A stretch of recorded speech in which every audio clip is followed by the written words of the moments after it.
ओम शांति। ओम शांति। आज की तारीख है 23 सितंबर 2021। साकार महावाक्य। बाबा कहते मीठे बच्चे, मन मना भव का मंत्र पक्का कराओ। मन मना भव का मंत्र पक्का कराओ। एक बाप को सदा फॉलो करो। एक बाप को सदा फॉलो करो। यही है बाप का सहयोगी बनना।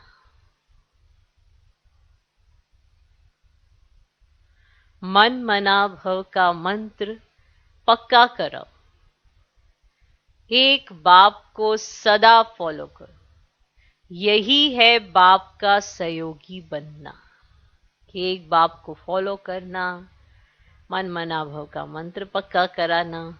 कराओ, दूसरों को भी कराओ, खुद को पक्का करो और एक बाबा के सहयोगी बनो। माना सहयोग किसे कहा जाता है? भगवान को हमारा कौन सा सहयोग चाहिए? मनुष्य आत्माओं को क्या सहयोग चाहिए? सबको पता है। भगवान को क्या सहयोग चाहिए? अब आत्माएं कहेंगी कि हम परमात्मा को क्या सहयोग दे सकती हैं? हम तो आत्माएं हैं।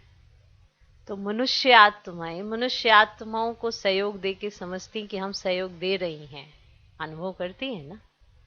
तो आत्माएं परमात्मा को सहयोग दें, उनको फॉलो करके।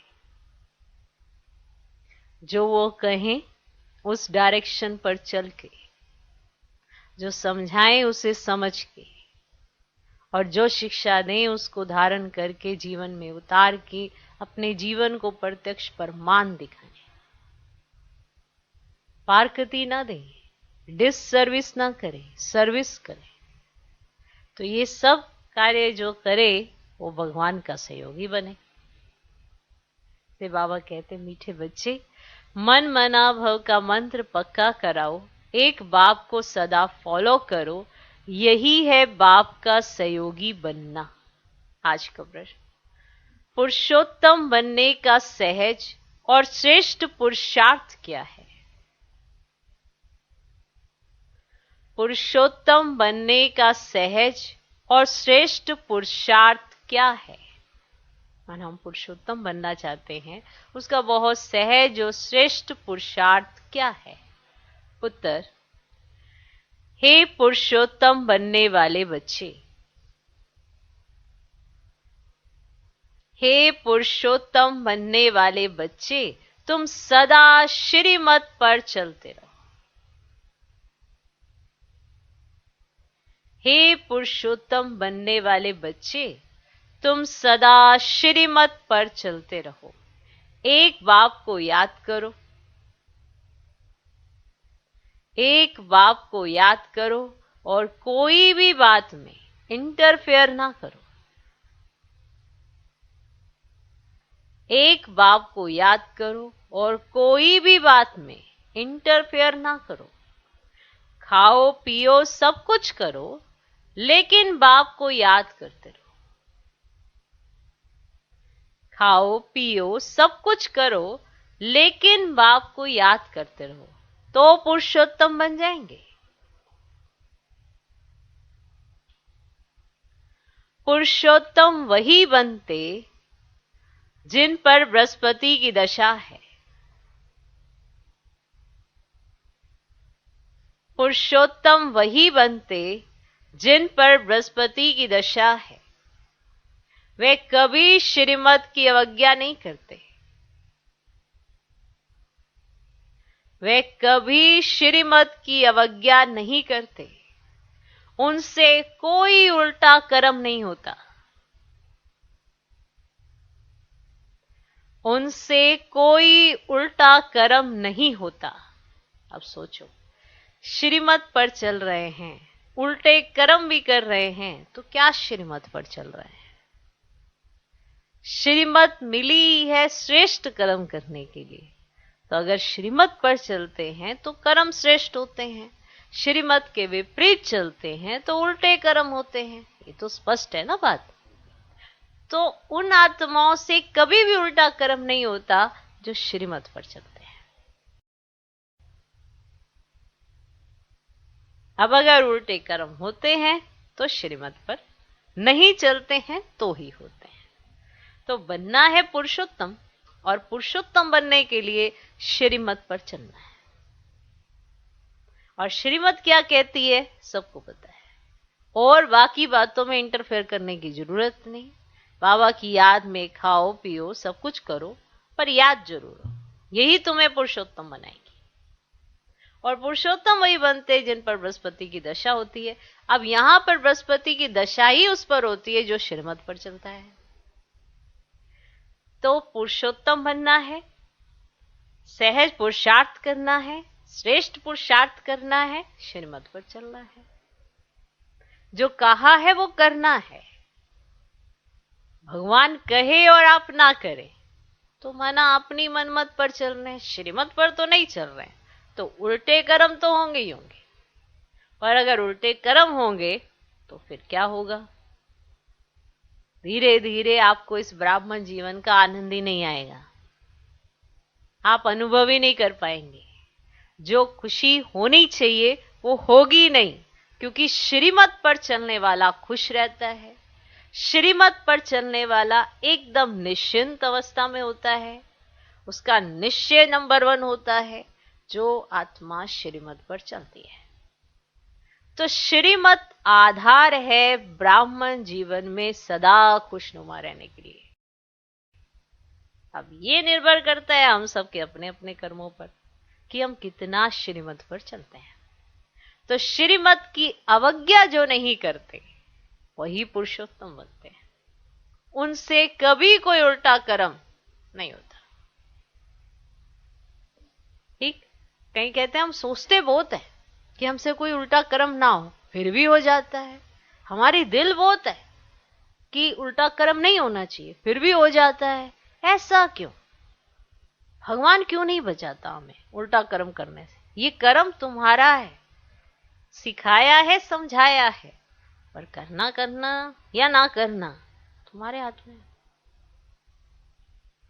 तो पुरुषोत्तम बनना, पुरुषोत्तम ना बनना, उल्टा कर्म करना, श्रीमत पर चलना, अवज्ञा करना श्रीमत की, सब ये हमारा कर्म है। इस पे हमें जरूर चेकिंग करनी चाहिए कि हम क्या कर रहे हैं, क्या करने आए, श्रीमत पर चलने आए या श्रीमत के विपरीत चलने आए। तो अगर श्रीमत पर अवज्ञा करेंगे तो ऊंच पद तो मिलेगा ही नहीं। इस जन्म में भी आपको वो खुशी नहीं अनुभव होगी, और जब होगी नहीं तो फिर धीरे धीरे क्या होगा? ब्राह्मण जीवन छूट जाता है। सर्विस के बदले वो डिससर्विस करने लगते हैं, कोई ना कोई कारण ढूंढ लेते हैं देह अभिमान में आने का, और फिर धीरे धीरे बाप को फारकती दे देते हैं, छोड़ देते हैं। अब उनसे पूछो कि आपने क्यों छोड़ा, तो वो हमेशा किसी ना किसी का दोष लगाएंगे। हमेशा कहेंगे यहाँ पे ऐसा था, यहाँ पे ऐसा था, यहाँ पे पार्शियलिटी थी, यहाँ पे वैसा था, इसने मुझे आगे नहीं बढ़ने दिया, यहाँ ऐसा था। तो इस तरह से कर करके श्रीमत की अवज्ञा तो हो ही रही है, साथ में डिससर्विस भी हो रही है। जिसको भी सुनाएंगे वो तो सोचेगा कि पहले तो ये कहते थे भगवान इन्हें पढ़ाता है, ये सिर्फ भगवान को देख के चलते हैं, ये भगवान को ही फॉलो कर रहे हैं, अब धीरे धीरे ये सबको क्यों देखने लगे हैं? तो डिससर्विस तो करेगी। तो जो आत्मा डिससर्विस करेगी, बाप का बनने के बाद डिससर्विस करेगी, तो क्या होगा? तो अवज्ञा करेगी, उल्टा कर्म करेगी। इसलिए बहुत खबरदारी रखनी चाहिए। किसी भी बातों में इंटरफेयर करने की जरूरत क्या है? कौन क्या कर रहे, क्या नहीं कर रहा, आप आराम से अपने पुरुषार्थ पर ध्यान दें, श्रीमत पर चलें, उल्टा कर्म नहीं करें। कम से कम आप तो उसके आगे एग्जाम्पल बन जाएं कि जीवन में खुशनुमा होना क्या होता है। वो भी तो आपसे पूछेगा कि मैंने तो ऐसे आज तक देखा नहीं है जो खुश रहता हो। तो आप अपने जीवन से दिखा तो सकेंगे कि खुशी क्या होती है। ओके, तो मन मना भाव का मंत्र पक्का करो, एक बाप को सदा फॉलो करो, और यही है बाप का सहयोगी बनना। सहयोगी, योगी, वियोगी, बड़े सारे शब्द आपने सुने होंगे, लेकिन इसका रियल का अर्थ तभी समझ में आता है अगर हम इस पे स्थित हो जाते हैं। कि हम सब कहते हैं हम तो बाबा के मददगार हैं, मददगार। अगर सर्विस के बदले डिससर्विस कर रहे हैं, अपनी एक्टिविटी नहीं सुधार रहे हैं, तो फिर हम मददगार थोड़ा है। जो एक प्राकृतिक रूप से या सभी मनुष्य आत्माओं पर प्रभाव डालने की बात आती है, तो अगर आप श्रीमत पर चलते हैं, मददगार बनते हैं, तो दूसरों को ऊपर असर पड़ता है। अगर आप विपरीत दिशा की तरफ चल पड़ते हैं, कुछ ना कुछ ऐसी एक्टिविटी कर देते हैं, उल्टा कर्म कर देते हैं, तो दूसरों पर भी इस चीज का वो बहुत बुरा असर पड़ता है। क्योंकि वो देखते हैं अरे यहाँ पे ये गए, ये देखो इन्होंने ये कर दिया, ये कर दिया, तो बहुत विपरीत असर पड़ता है इस चीज का। तो इसलिए खबरदारी बहुत जरूरी है। ओके, तो आज का गीत है ओम नमो शिवाय। ओम शांति। ये महिमा किसकी है? एक परम पिता परमात्मा की। जो अच्छा काम करते हैं उनकी महिमा जरूर होती है, जो बुरा कर्तव्य करते हैं उनकी निंदा होती है। जैसे अकबर था तो उसकी महिमा थी, औरंगजेब की निंदा थी। राम की महिमा करेंगे, रावण की निंदा करेंगे। भारत में ही राम राज्य, रावण राज्य मशहूर है। राम राज्य को कहेंगे पुरुषोत्तम राज्य और रावण राज्य को कहेंगे आसुरी राज्य। बच्चों को तो अभी संगम युग का पता पड़ा है। ये है ही पुरुषोत्तम युग। इस भारत को पुरुषोत्तम बनाकर ही छोड़ना है। रहने वालों को भी पुरुषोत्तम बनाना है और रहने की जगह को भी पुरुषोत्तम बनाना है। रहने वालों को भी पुरुषोत्तम बनाना है, रहने की जगह को भी पुरुषोत्तम बनाना है। बनाना है ना। अब भारत को इस स्वर्ग कहते हैं, रहने वालों को देवी देवता। देखो, जगह को कह देते हैं स्वर्ग, और जो उसमें रहते हैं उन्हें कहते हैं देवी देवता, स्वर्गवासी। तो दोनों उत्तम बनते हैं। सबको पता है कि नई दुनिया उत्तम होती है और पुरानी दुनिया कनिष्ठ होती है। जैसी दुनिया वैसे रहने वाले। क्लियर? गाया भी जाता है भारत नया, भारत पुराना, और कोई खंड को नया खंड नहीं कहेंगे। ऐसे नहीं कि नई दुनिया में नई अमेरिका, नई चाइना होती है। नहीं, नई दुनिया में तो नया भारत गाया जाता है, इसीलिए न्यू इंडिया कहा जाता है। नया भारत तो नाम रखते हैं, परंतु है सब बिगर अर्थ। न्यू इंडिया फिर इस समय कहां से आई? इन्हें तो समय इतना हो गया है और सब कुछ पुराना हो रहा है, तो न्यू इंडिया फिर इस समय कहां से आई? न्यू इंडिया में तो दिल्ली परिस्थान है। अब परिस्थान कहां है? तुम बच्चे यहां आते हो पुरुषोत्तम बनने। अब ऊंच से ऊंच है, बृहस्पति की दशा है। अब पुरुषोत्तम बनने से बृहस्पति की दशा बैठती है ना। तुम जानते हो कि नई दुनिया की स्थापना करने वाले बेहद के बाप द्वारा हम बेहद का सुख लेने का पुरुषार्थ कर रहे हैं। अब सत्युग में पुरुषोत्तम होते हैं, फिर नीचे आते हैं तो मध्यम, फिर कनिष्ठ हो जाते हैं। तुम बच्चे जानते हो कि अभी बाप हमको सत्व प्रधान, सत्युगी, स्वर्गवासी, पुरुषोत्तम बना रहे हैं ना। आपको पता है ना। अब ये है बहुत बहुत सहज। ना कोई खाने की दवा है, ना कोई करने की बात। ना ऐसा भी नहीं है कि आपको कोई दवाई खानी है इसमें, है ना। दवाइयां खा खा के क्या हाल हो जाता है ना। तो बाबा कहते हैं ना तो इसमें कोई खाने की दवा है, ना कोई और कोई बात करने की कोई बात है ना। ऐसे कोई कर्म कांड करने की जरूरत, सिर्फ याद करना है। इसीलिए कहा जाता है सहज याद। क्या कहा जाता है? अब याद से पाप आत्मा से पुण्य आत्मा बनना है। अब यह तो जरूर है सबको मुक्ति दिलानी है, मिलनी भी है ना। अब भगवान ने सबको मुक्ति दिलानी है और सबको मिलनी है कि नहीं मिलनी है? क्या? तो बाप कहते हैं कि मैं सर्व का सदगति दाता हूं, तो जरूर मनुष्यों के शरीर खत्म हो जाएंगे, बाकी आत्माओं को पवित्र बनाकर ले जाऊंगा। वापिस जाने के लिए तैयारी करनी पड़े। बाप तैयारी करा रहे हैं कि मना भी तुम्हें घर चलना है। सब कुछ तैयार हो रहा है, सब तैयारी हो रही है। क्योंकि आत्मा के पंख टूट चुके हैं, अर्थात आत्मा तमो प्रधान आत्मा है। तुम योग बल से पवित्र बनने की मेहनत करते हो, जो नहीं करते उनको हिसाब किताब देना पड़ेगा। अब जो मेहनत नहीं करेंगे उनको हिसाब किताब देना पड़ेगा। इसमें कोई विचार करने की बात नहीं। अब नहीं करेंगे मेहनत तो हिसाब किताब तो देना पड़ेगा ना, मुक्ति तो चाहिए ना। तो इसमें कोई विचार करने की बात नहीं। बच्चों का काम है बाप से पूरा वर्षा लेना। अब कौन सा बच्चा है कहेगी प्रॉपर्टी का ना तुम्हें पूरा हिस्सा मिल सकता है, पर नहीं नहीं पूरा हिस्सा दो, ऐसे हर कोई बच्चा कहेगा ना। ये थोड़ा कहेगा कि पर लगाओ भाई, कि मना थोड़ा कहीं और दे दे क्या, कोई और रिश्तेदार को। हाँ बच्चा मैं रिश्तेदार को वर्षा देने, बच्चा कभी डाइजेस्ट नहीं कर सके ये बात, विरोधी अवस्था में आ जाए नहीं। तो बच्चों का काम है बाप से पूरा वर्षा लेना, बाप का मददगार बन सहयोग देना पड़ता है। ये नहीं कि बच्चा पता नहीं सारा जीवन बाप को पूछे ही नहीं और कहे लाओ वर्षा। जैसे वहां ये नहीं हो सकता तो यहां भी ये नहीं हो सकता। तो यहां पर संगम पर आपको क्या करना पड़ेगा, बाबा का मददगार बन सहयोग देना पड़ेगा। बाप का भी सहयोग, बच्चों का भी सहयोग। कैसे सहयोग देवें? अगर कोई हमसे पूछे कि भगवान को हम कैसे सहयोग दें, जैसे अभी तो आपको पता है कि भगवान को कैसे सहयोग देना है, तो आप उसका रिप्लाई कर सकते हो। लेकिन जब आपको नहीं पता था तब कोई आपको आके कहे कि आपको ना भगवान को सहयोग देना है, तो आप क्या कहोगे? क्या देना, क्या देना है? ऐसा ज्यादातर ध्यान में धन ही आएगा।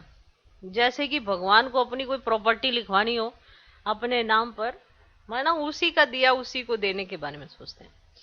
तो बाप का भी सहयोग, बच्चों का भी सहयोग। कैसे सहयोग देवें वह बाप को देख फॉलो करो। कैसे सहयोग देवें वह बाप को देख फॉलो करो। सभी को मेरा मंत्र देते जाओ पुरुषोत्तम बनने के लिए, है ना। आप श्रेष्ठ बनो और फिर आप दूसरों को भी यही वाला मंत्र देते जाओ, है ना। एक से अनेक सब पुरुषोत्तम बन जाएंगे तो भगवान को सहयोग मिलेगा ना। तो सभी को मेरा मंत्र देते जाओ पुरुषोत्तम बनने के लिए। बाप कल्प कल्प आके कहते हैं पतित से पावन मुझे याद करने बिगर नहीं बनेंगे। कि कोई ये सोचे कि बहुत अच्छे से माँ वाक्य सुना देगा, बहुत अच्छे से, लेकिन अगर याद नहीं है तो पतित से पावन नहीं बन सकते हैं। बाप कल्प कल्प आकर कहते हैं पतित से पावन मुझे याद करने बिगर नहीं बनेंगे। मैं कोई गंगा स्नान कराता हूं क्या? कराता हूं क्या? जाओ वहां डुबकी लगा के आओ, ये हो गया सहयोग, हो गए तुम पति से पावन। मैं कोई गंगा स्नान कराता हूं क्या? सिर्फ महामंत्र याद करना है मन मना भव। इसका अर्थ है मुझे याद करो तो तुम पावन बन, पुरुषोत्तम बन, स्वर्ग का मालिक बनेंगे। इसका अर्थ है मुझे याद करो तो पावन बन, पुरुषोत्तम बन, स्वर्ग का मालिक बनेंगे। स्त्री पुरुष दोनों ही पवित्र प्रवृत्ति वाले मालिक बनेंगे। बाप ये सभी बातें डिटेल में समझाते हैं। चाहे कोई स्त्री है चाहे कोई पुरुष है, माना दोनों बन सकते हैं। इसमें यह नहीं है कि पुरुष ही हासिल कर सकते हैं वर्षा और स्त्रियां नहीं, क्योंकि है आत्माओं को प्राप्त होना वर्षा, इसीलिए चाहे कोई स्त्री हो चाहे कोई पुरुष हो दोनों प्राप्त कर सकते हैं। तो बाप ये सभी बातें डिटेल में समझाते हैं। तुम प्रैक्टिकल में बनते हो। तुम जानते हो भगवान ने आकर बच्चों को पुरुषोत्तम बनाया है, तब तो कहते हैं ना कि पतितों को पावन बनाने वाले पतित पावन आओ। पुरुषोत्तम मास की बड़ी महिमा सुनाते हैं ना, तो इस पुरुषोत्तम युग की बड़ी महिमा है। कलयुग अर्थात रात के बाद दिन जरूर आना है, दुख के बाद सुख आता है। ये अक्षर भी क्लियर है। स्त्री पुरुष दोनों उत्तम से उत्तम, श्रेष्ठ से श्रेष्ठ बनते हैं, क्योंकि प्रवृत्ति मार्ग है। सतयुग तो नामी ग्रामी है, उनको ही सुखधाम कहा जाता है। फिर जब द्वापर युग आता है तब मनुष्य संन्यास धारण कर उत्तम बनते हैं। इसीलिए पतित मनुष्य जाकर उन्हों को माथा टेकते हैं। पवित्र के आगे अपवित्र माथा टेकते हैं, ये तो कॉमन बात है। पतित पावन बाप को ना जानने के कारण पतित पावनी गंगा को पावन समझ जाकर माथा टेकते हैं। अब गंगा और सागर का भी मेला लगता है। तुम बच्चों को बाप बहुत क्लियर कर समझाते हैं, फिर भी बाप कहते हैं। कोटों में कोई, कोई में भी कोई समझते हैं। बड़ी वंडरफुल बात है। बाबा समझाते सब कुछ क्लियर है, पर समझते कोटों में कोई और कोई में भी कोई है। वंडर है कि नहीं है? माना भगवान इतना क्लियर करके समझाए, फिर भी समझने वाले कोई में से कोई निकल आए। सुन सब रहे हैं, पर समझ सब नहीं रहे। उसमें भी अब जैसे कोई समझ गया, फिर चल पड़ा, फिर उसमें भी आश्चर्य व सुनंती, कथंती, फारकती, देवंती और भागंती, डिससर्विस करंती बन जाते हैं। माना खुद एक ऐसी चलन चलते हैं जिससे नाम बदनाम करते हैं। तो आश्चर्य व सुनंती माना कुछ ऐसा अजीबोगरीब सुन लिया, फिर कहना शुरू कर दिया, फारकती देवंती, फारकती दे दी बाप को, और फिर क्या था, भागंती हो गए। यहां ऐसा नहीं होना चाहिए, यहां ऐसा होना चाहिए। जो भी इस तरह से सोचता है वो अंदर ही अंदर भागंती होता है। याद रखना, डिससर्विस क्या है और सर्विस क्या है। भगवान पाठ सबको एक समान पढ़ाता है, सब नंबरवार है, ये बात हमें स्पष्ट है। लेकिन किसी का नंबर क्या है क्या नहीं है उसमें जाने का हमारा पार्ट नहीं है। वो भगवान के हाथ में है ना, उनको ही देखने दो। तुम्हारे को तो ये डिपार्टमेंट भी नहीं दिया कि आओ बच्चे मेरे पास बैठो, सारों का पार्ट देखते हैं। अपना पार्ट देखो तो भगवान तुम्हारा एग्जाम्पल दे सके। तुम भागंती नहीं हुए तो कौन भागंती हुए, कौन नहीं हुए और क्यों हुए, उसमें जाने का पार्ट तुम्हारा नहीं है। क्योंकि सबकी बुद्धि नंबरवार है। सब उस तरह से नहीं सोचते जिस तरह से भगवान सोचने के लिए कहते हैं। यही तो प्रभाव है कलयुग का, कि संगम पर आ तो गए, पर बार बार कदम कलयुग की तरफ भी चले जाते हैं और देख ही नहीं पाते कि भगवान की गोद से उतरकर कब रावण की गोद में चले गए। और सोचना, समझना, देखना सब कुछ विपरीत हो जाता है। वही स्थान होता है, वही लोग होते हैं, जब आते हैं तो सब कुछ अच्छा लगता है। धीरे धीरे हम ऐसी चीजें देखने लग जाते हैं जो हमारे देखने की नहीं होती हैं। हमें तो हमारे पुरुषार्थ से मतलब होना चाहिए ना, क्योंकि यहां पुरुषार्थ इंडिविजुअल है, कोई कंबाइंड में बैठा के पुरुषार्थ नहीं है। योग संगठन में किया जाता है, लेकिन आपके योग का आधार संगठन नहीं है कि आपका योग संगठन के आधार पर ही लगेगा। आपका योग आपकी अपनी मन बुद्धि के आधार पर लगता है कि आपकी मन बुद्धि पर प्रभाव कितना है, कि आपने बाप की बात को समझा कितना है। जितना समझा, जितना जाना, उतना ही आपका पुरुषार्थ आगे बढ़ता है। तो इसीलिए बहुत सारी आत्माएं हैं, भांति भांति की आत्माएं, भांति भांति के संस्कार हैं। अगर आप यही देखकर चलते हैं तो एक ना एक दिन भागंती हो जाते हैं। इसलिए आश्चर्य व सुनंती, कथंती, फारकती, देवंती और भागंती, डिससर्विस करंती बन जाते हैं। अब होता क्या है, अगर वो भाग रहा है तो वो चार जगह जाके औरों को भी भगाएगा, या कुछ ऐसा करेगा जिससे अपने साथ जो हुआ है उधर बांटेगा, उधर बांटेगा, उधर बांटेगा। वो प्रसाद लेके सबको बांटेगा।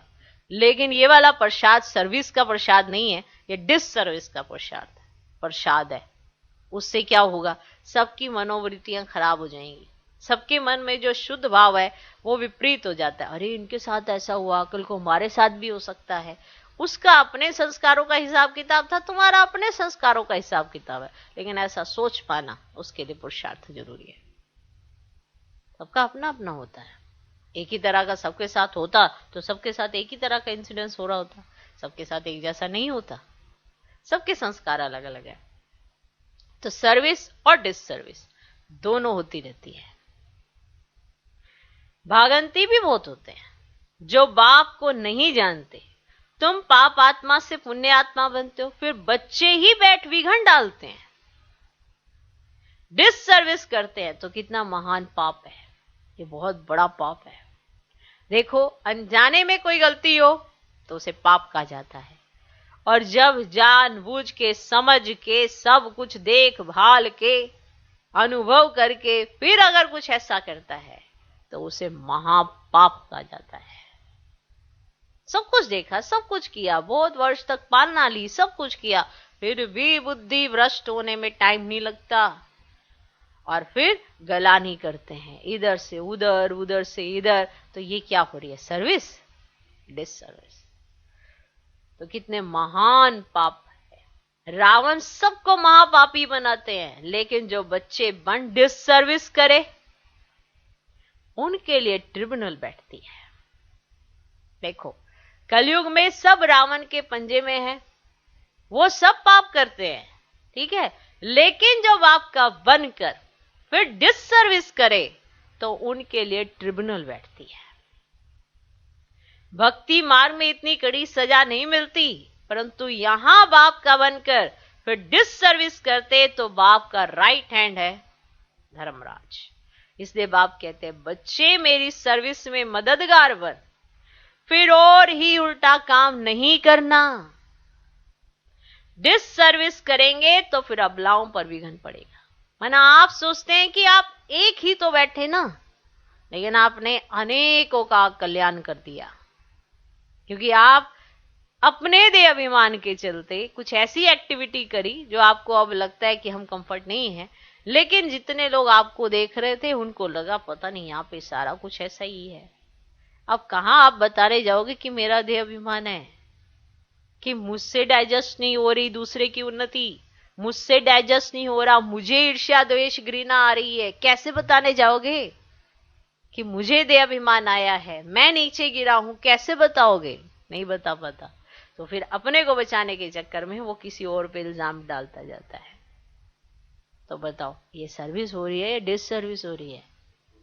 तो फिर जो कोई उनको देखकर अगर हल्का फुल्का चले भी होते हैं तो फिर उन्हीं को देखकर वो बैठ जाते हैं और अपने घर वालों के ऊपर पाबंदी डाल देते हैं कि देखा, आज के बाद तुम वहां गए तो फिर देखना। अब ये क्या हुआ? डिससर्विस। कहते नहीं, तुम्हें नहीं पता, उसके साथ ऐसा हुआ, उसके साथ ऐसा हुआ। लेकिन जिसके साथ ऐसा हुआ वो कैसे बताए कि मुझे 5 विकारों ने घेरा? वो कैसे बताए कि मेरे अंदर ईर्ष्या द्वेष घृणा, किसी की उन्नति बर्दाश्त नहीं हुई, कोई आगे बढ़ा तो मुझसे देखा नहीं? वो कैसे बताए? तो इसीलिए वो क्या कह देगा, कोई ना कोई किस्सा सुनाएगा। मैंने ये मांगा तो मुझे ये नहीं दिया, मैंने ऐसा कहा तो मेरे साथ ऐसा व्यवहार किया गया। तो ऐसे किस्से आएंगे। फिर ऐसे किस्से किस किस के पास नहीं है? सबके पास किस्से हैं। फिर वही किस्से वो दूसरे के साथ बैठ के आदान प्रदान करते हैं और दूसरे की बुद्धि खराब कर देते हैं। अब बताओ, ये सर्विस हो रही है या डिससर्विस हो रही है? डिससर्विस हो रही है। अब जैसे कई ज्ञान में हल्का फुल्का ऐसे ही आए होते हैं, उन्हें इतना नहीं पता होता, लेकिन जो पहले से चले, अरे आपको नहीं पता, आप ठीक है दूर ही रहो, अरे आपको नहीं पता ऐसा ही होता है, अरे आप दूर रहो ऐसा। अब ये जो चीजें हो रही हैं, ये आप सहयोगी नहीं हो, ना ही आप योगी बन पाओगे, क्योंकि आप तो डिससर्विस कहने में तो कभी भी नहीं समझ पाते कि एक ही परिवार में जितने भी लोग रहते हैं सब एक समान होते हैं क्या? एक माँ बाप के 5 बच्चे भी एक समान नहीं होते। उंगलियां भी, जिसे एक माँ बाप के बताया जाता है, एक दृष्टांत देते हैं, हाथ की 5 उंगलियां भी एक समान नहीं होती। कहने में तो बड़ा अच्छा आता है, सुनने में बड़ा अच्छा लगता है, लेकिन प्रैक्टिकल बात यही है कि जितनी भी पूरे विश्व में आत्माएं हैं, सबके संस्कार अलग अलग ही होते हैं। तो सब अपने संस्कारों पर मान किसी न किसी बात पर रिएक्ट करते हैं, और जिस बात पर रिएक्ट होते हैं तो फिर उनको डाइजेस्ट नहीं होता, और जब डाइजेस्ट नहीं होता तो किसी ना किसी को बांटते फिरते रहते हैं, और जब बांटते हैं तो वो क्या कर रहे हैं? सर्विस या डिससर्विस? तो डिससर्विस।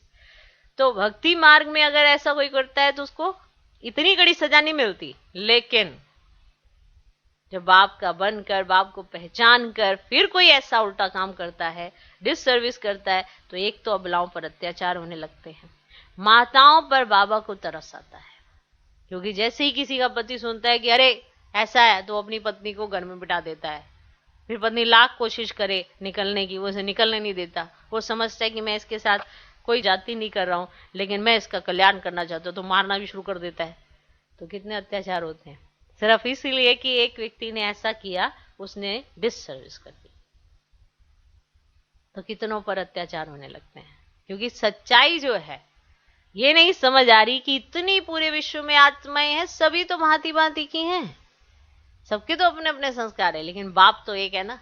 वो तो सबको उच्च शिक्षा ही दे रहा है, वो तो किसी को लड़ने की शिक्षा नहीं दे रहा, वो तो सबको सहन शक्ति बढ़ाने की शिक्षा देता है। लेकिन कौन कहाँ समझता है।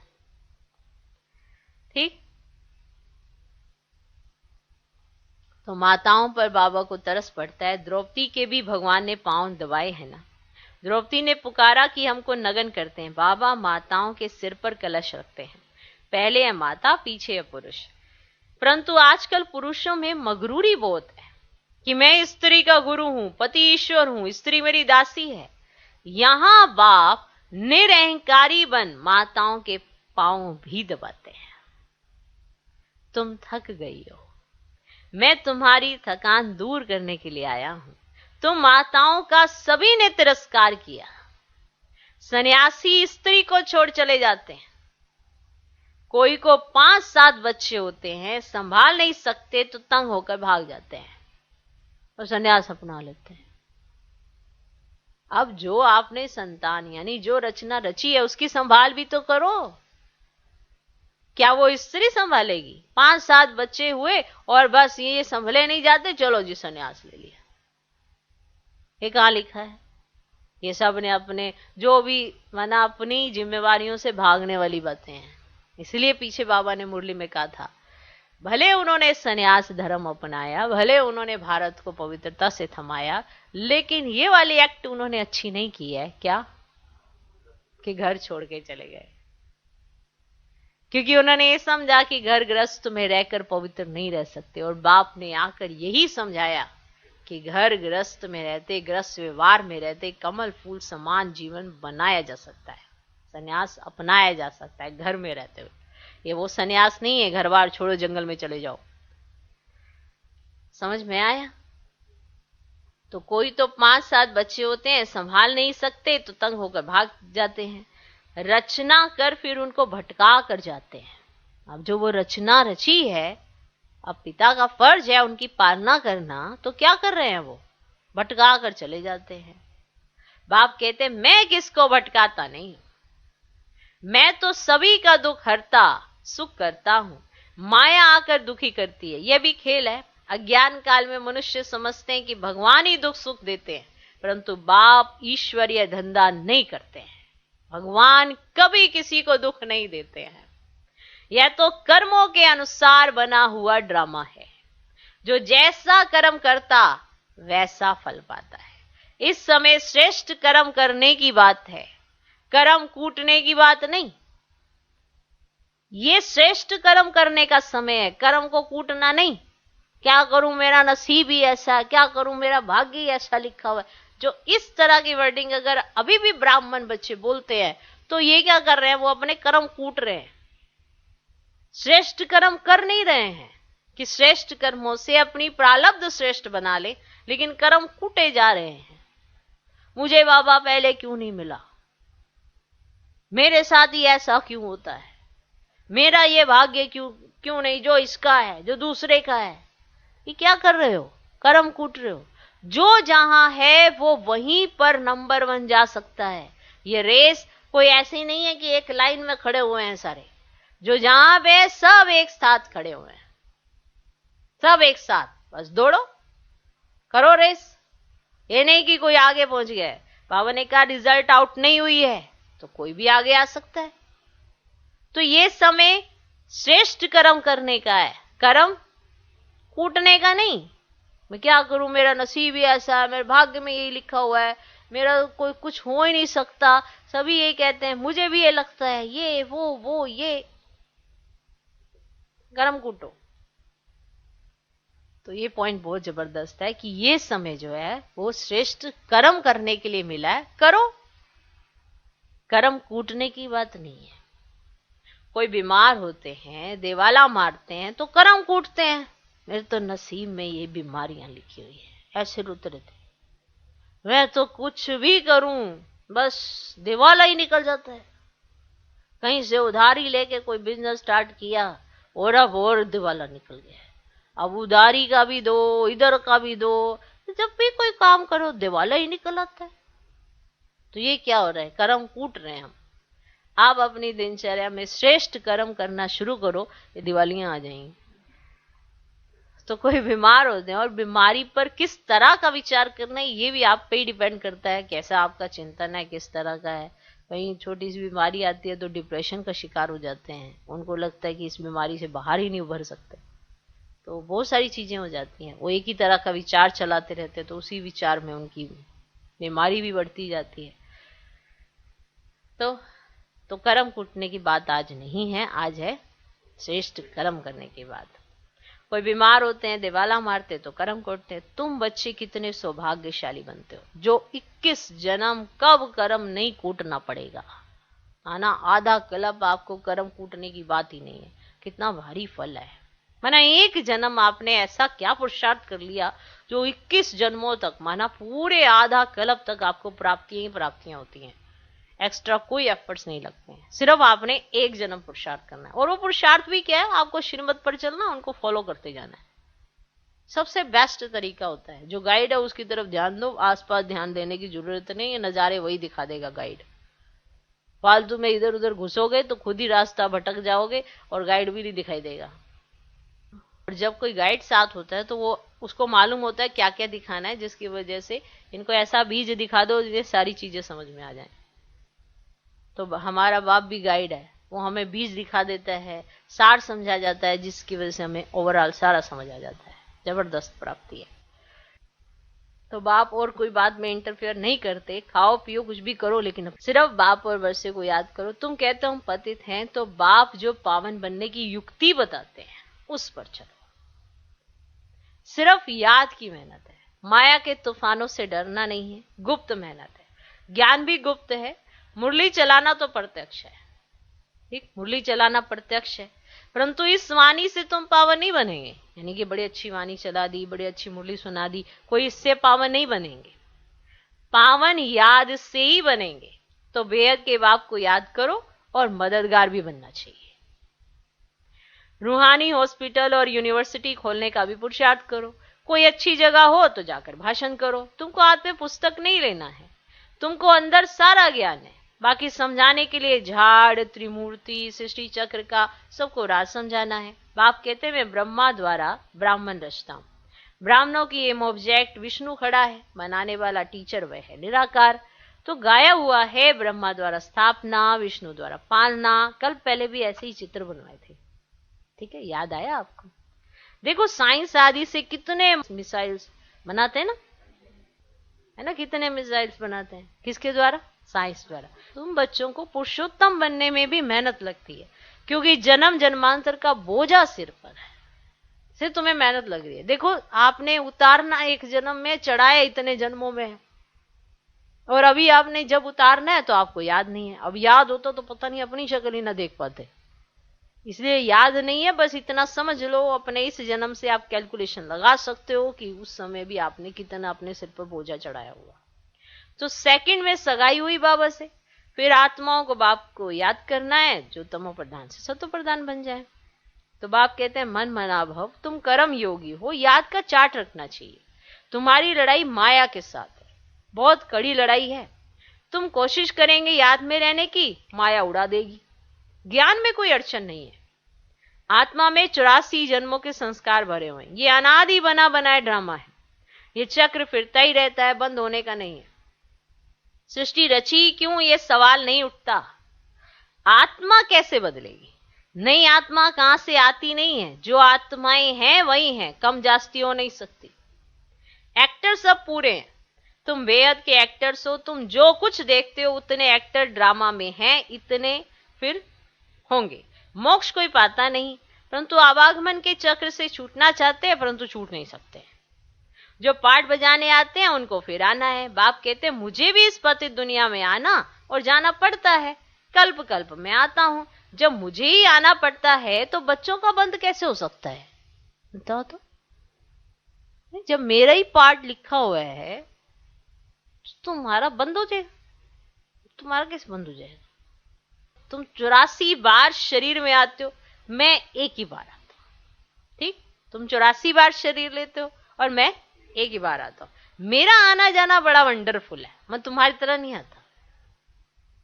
मेरा थोड़ा अलग सा डिपार्टमेंट है आने जाने का, क्योंकि मुझे आना है तो मैं समझाना है, अब मुझे ऐसा तो नहीं आना कि आऊं और फिर मैं पहले खुद समझूं फिर तुम्हें समझाऊं, तो नॉलेजफुल हूं ना, तो सदा नॉलेज इमर्ज रूप में रहती है। तो मेरा आना जाना बड़ा वंडरफुल है। तब गाते तुम्हारी गत मत तुम ही जानो। अब सदगति के लिए जो मत है वह तुम ही जानो और ना जाने कोई। अब वे गाते हैं तुम प्रैक्टिकल में हो, माना वो तो सिर्फ गायन कर रहे हैं और तुम प्रैक्टिकल में देखते हो ना सब बातें। तो मूल बात है याद की, फिर अंधों की लाठी बनना है। ये है पुरुषोत्तम युग, ये 5000 वर्ष के बाद आता है। पुरुषोत्तम मास 3 वर्ष के बाद आता है। वह सब है भक्ति मार्ग, उनके जंत्र मंत्र की ढेर पुस्तकें हैं। अब यहां तो वह बात ही नहीं है। भक्ति ना करने वालों को इरिलीजियस कहते हैं, तो उन्हों को राजी करने के लिए निमित्त कुछ करना भी पड़ता है। बाप समझाते हैं मीठे बच्चे, कभी डिससर्विस करने का पुरुषार्थ नहीं करना, क्योंकि जो डिससर्विस करते हैं वो भी एक तरह की अलग सी वो करते हैं कुछ ना कुछ, क्योंकि उठ के जाएंगे किसी के कान तो भराई करेंगे ही ना। तो कभी डिससर्विस करने का पुरुषार्थ नहीं करना। कोई ट्रेटर बन जाते हैं तो उनको कहेंगे अजामिल। अजामिल सूरदास की आदि की भी कितनी कथाएं हैं। अब यह सब है भक्ति मार्ग। उनसे भी जास्ती पाप आत्मा वह है जो यहां आकर मेरा बनकर मुझे फारकती दे देते हैं। ठीक है, दूसरी एक्टिविटीज करके उस तरह, लेकिन सबसे जास्ती पाप आत्माएं वह है जो मेरा बनकर यहां आकर मुझसे पालना लेकर फिर मुझे फारकती दे देते हैं, मेरी निंदा कराते हैं। उनके लिए फिर ट्रिब्यूनल बैठती है। प्रतिज्ञा कर फिर डिससर्विस करेंगे तो कड़ी सजा मिलेगी। ऊंच पद पाना है, पद ऊंचा है ना, है कि नहीं है ऊंचा पद, तो फिर भूल की भी कड़ी सजा है। अगर आप एक स्टेप में 1000 गुना प्राप्ति करते हो, तो अगर आप गलती करोगे तो सजा भी फिर कड़ी ही है, क्योंकि सब कुछ डायरेक्ट सौदा हो रहा है। पद ऊंचा है तो फिर भूल की भी कड़ी सजा है, क्योंकि कोई भी अवज्ञा नहीं करनी चाहिए। इसीलिए तुम्हें कोई भी अवज्ञा नहीं करनी चाहिए। यहां बाप का बनकर अगर कोई गलती की तो उसकी कड़ी सजा है। धीरे धीरे अंदर से आत्मा खाली होती जाती है। जो आज ज्ञान समझ में आ रहा है, फिर धीरे धीरे क्या होता है, ज्ञान निकलता जाता है। हर बात में डाउट आता है, हर बात में डाउट आता है। वही डाउट जो पहले क्लियर थे, फिर धीरे धीरे वो क्रिएट होने लग जाते हैं। आत्मा का चैप्टर ही उसकी बुद्धि से निकल जाता है। फिर शरीर और शरीर की बातें और किसी भी देदारी की बातें वही असर करती हैं। ना बाप दिखाई देता है, ना आत्मा का पुरुषार्थ नजर आता है, कुछ नजर नहीं आता, क्योंकि पद ऊंचा है तो सजा भी कड़ी होती है।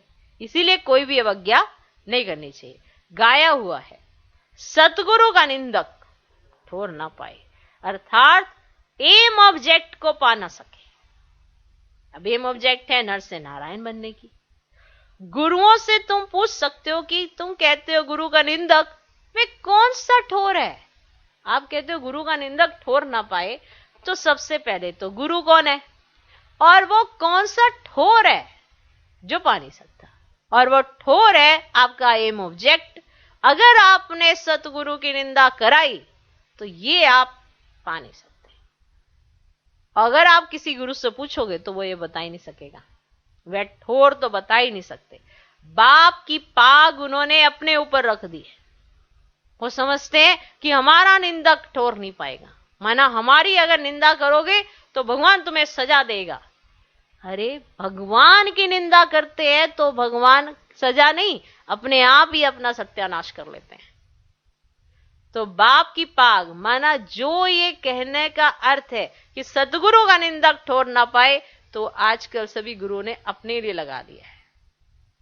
तो बाप की पाग उन्होंने अपने ऊपर रख दिया। टीचर कहते हैं अगर पूरा पढ़ेंगे नहीं तो पद भी ऊंचा नहीं पाएंगे। पावन सो देवी देवता बनना है, यहां कोई पावन होते नहीं, अभी सबको पावन बनना है। राज्य भाग्य 21 जन्मों के लिए मिलता है, तो यह सिर्फ अंतिम जन्म पावन बनना है। कितनी बड़ी प्राप्ति है। प्राप्ति ना होती तो ऐसा पुरुषार्थ करते क्या।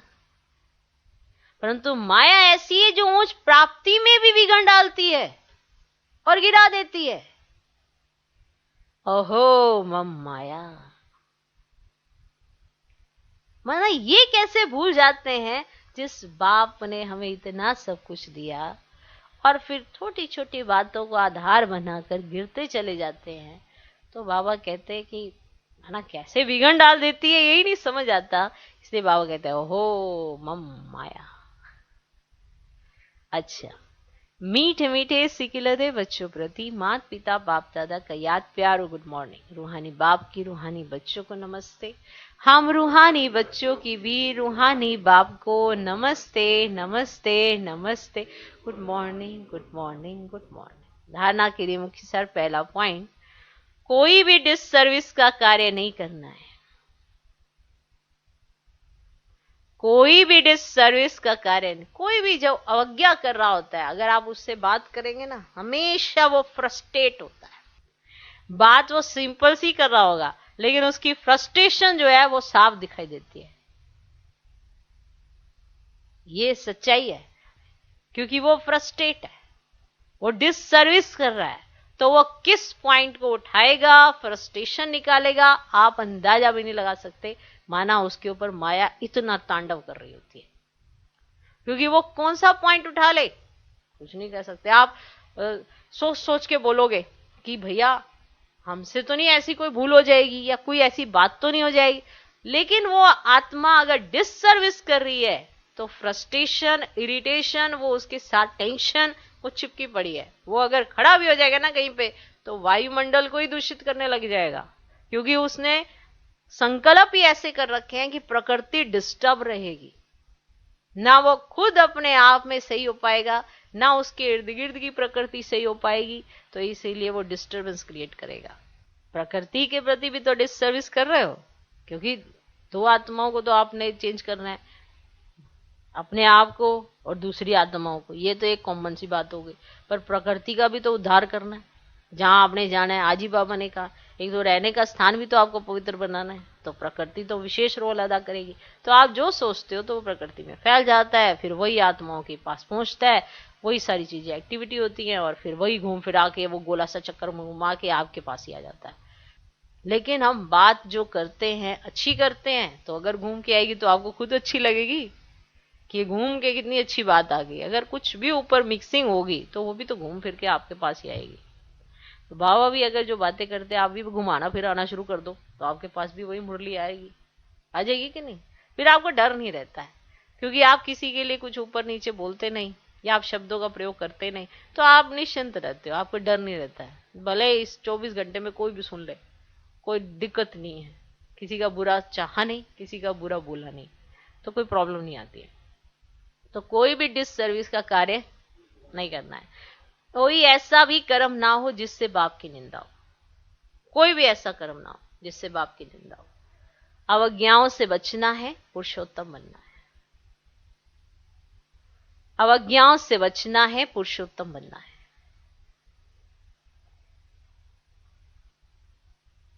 दूसरा पॉइंट, माया के तूफानों से डरना नहीं, पावन बनने के लिए याद में रहने का पुरुषार्थ करना है। माया के तूफानों से डरना नहीं, पावन बनने के लिए याद में रहने का पुरुषार्थ करना है। आज का वरदान, विस्तार को सार में समाकर अपनी श्रेष्ठ स्थिति बनाने वाले बाप समान लाइट माइट हाउस भव। विस्तार को सार में समाकर अपनी श्रेष्ठ स्थिति बनाने वाले बाप समान लाइट माइट हाउस भव।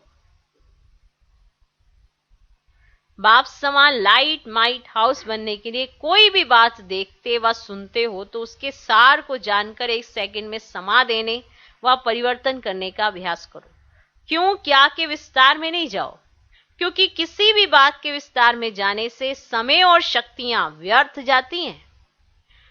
तो विस्तार को समाकर सार में स्थित होने का अभ्यास करो। इससे अन्य आत्माओं को भी 1 सेकंड में सारे ज्ञान का सार अनुभव करा सकेंगे। विस्तार में नहीं जाओ ज्यादा। आज का स्लोगन, अपनी वृत्ति को पावरफुल बनाओ तो सेवा में वृद्धि स्वतः होगी। अपनी वृत्ति को पावरफुल बनाओ। तो सेवा में वृद्धि स्वतः होगी। ओम शांति।